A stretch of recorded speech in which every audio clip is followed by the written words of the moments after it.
আসসালামু আলাইকুম।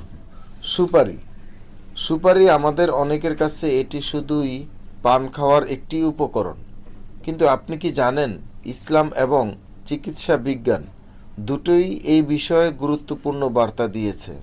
ইসলামে হারাম বা হালাল নির্ধারিত হয় খাদ্য ও উপাদানের প্রভাব অনুযায়ী।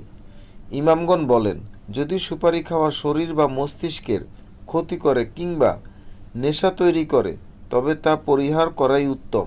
স্বাস্থ্য উপকারিতা: হজম শক্তি বাড়ায়, মুখের দুর্গন্ধ দূর করে, লালা নিঃসরণ বাড়ায়, যা হজমে সাহায্য করে, বদহজম ও পাতলা পায়খানায় উপকারী।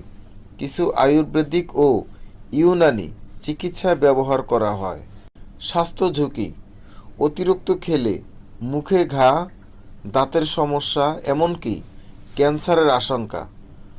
রক্তচাপ বাড়াতে পারে, বেশি খেলে আসক্তি হতে পারে, তাই নিয়মিত বা মাত্রাতিরিক্ত খাওয়া ঠিক নয়। সুপারি হালাল, তবে স্বাস্থ্য সুরক্ষার জন্য সতর্ক থাকতে হবে। যা উপকারের চেয়ে ক্ষতি বেশি করে তা থেকে দূরে থাকাই ইসলামের শিক্ষা। নিজেকে ও পরিবারকে সুস্থ রাখতে জেনে শুনে খাবার গ্রহণ করুন।